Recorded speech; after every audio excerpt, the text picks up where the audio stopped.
Shirt വലിച്ചു കീറി, കുടിക്കാൻ വെള്ളം ചോദിച്ചപ്പോൾ തുപ്പിയ വെള്ളം നൽകി. തിരുവനന്തപുരം കാര്യവട്ടം ഗവൺമെൻറ് കോളേജിൽ 1ാം വർഷ ബിരുദ വിദ്യാർത്ഥി നേരിട്ട ക്രൂരതയെക്കുറിച്ചറിഞ്ഞാൽ മനസ്സാക്ഷിയുള്ളവർക്ക് സഹിക്കാനാവില്ല.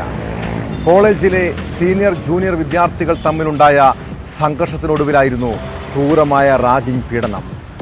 1ാം വർഷ വിദ്യാർത്ഥി ബിൻസ് ജോസിനെ SFI യൂണിറ്റ് മുറിയിൽ കൊണ്ടുപോയി മർദ്ദിച്ചെന്നാണ് പരാതി. സംഭവത്തിൽ പോലീസ് കേസെടുത്തതിന് പിന്നാലെ സീനിയർ വിദ്യാർത്ഥികളായ 7 പേരെ കോളേജിൽ നിന്നും സസ്പെൻഡ് ചെയ്തു. റാഗിങ്ങിന് പിന്നിൽ SFI പ്രവർത്തകരെന്നാണ് വിദ്യാർത്ഥിയുടെ മൊഴി.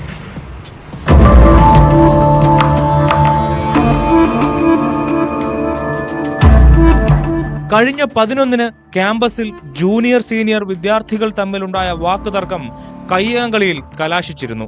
പിന്നാലെ 1ാം വർഷ ബയോടെക്നോളജി വിദ്യാർത്ഥിയായ ബിൻസ് ജോസിനെ യൂണിറ്റ് മുറിയിൽ കൊണ്ടുപോയി ക്രൂരമായി മർദ്ദിച്ചു.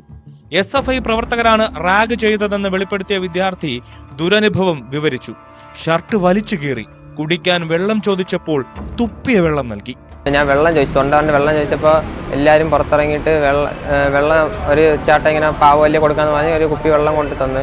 അങ്ങനെ അത് വേലെന്ന് പറഞ്ഞാൽ പകുതി കളഞ്ഞിട്ട് വാണ്ട് തുപ്പി വായിക്കത്തെടുത്ത് തുപ്പിക്കിട്ട് ലാസ്റ്റ് വന്നത് വായ കൊണ്ട് എടുത്തിട്ട് തുപ്പി ഇട്ടാണ് എനിക്ക് കുടിക്കാൻ തന്നത്. ഞാനാണെങ്കിൽ കുടിക്കില്ല എന്ന് പറഞ്ഞപ്പോൾ ഞാൻ പകുതി കുടിച്ചിട്ട് തുപ്പാൻ വേണ്ടി വന്നപ്പോൾ തുപ്പിയ അടിക്കുമെന്ന് പറഞ്ഞ് തലയടിച്ച് പൊട്ടിക്കുമെന്ന് പറഞ്ഞ് എന്നിട്ടാണെങ്കിൽ ഞാൻ കുടിച്ചത്.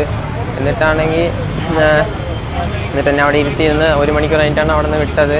മറ്റൊരു ജൂനിയർ വിദ്യാർത്ഥിയെ തിരഞ്ഞെത്തിയ സംഘമാണ് ബിൻസിനെ മർദ്ദിച്ചത്. കോളേജിലെ ആന്റി റാഗിംഗ് സെൽ നടത്തിയ അന്വേഷണത്തിൽ റാഗിംഗ് നടന്നതായി കണ്ടെത്തിയിരുന്നു. സംഭവത്തിൽ കോളേജ് പ്രിൻസിപ്പൽ കഴക്കൂട്ടം പോലീസിൽ പരാതി നൽകി. കേസെടുത്ത് പോലീസ് അന്വേഷണം നടത്തി വരികയാണ്. റാഗ് ചെയ്ത 7 സീനിയർ വിദ്യാർത്ഥികളെ കോളേജിൽ നിന്ന് സസ്പെൻഡ് ചെയ്തു. സംഭവത്തിൽ പ്രതിഷേധിച്ച് യൂത്ത് കോൺഗ്രസ് പ്രവർത്തകർ കോളേജിലേക്ക് മാർച്ച് നടത്തി.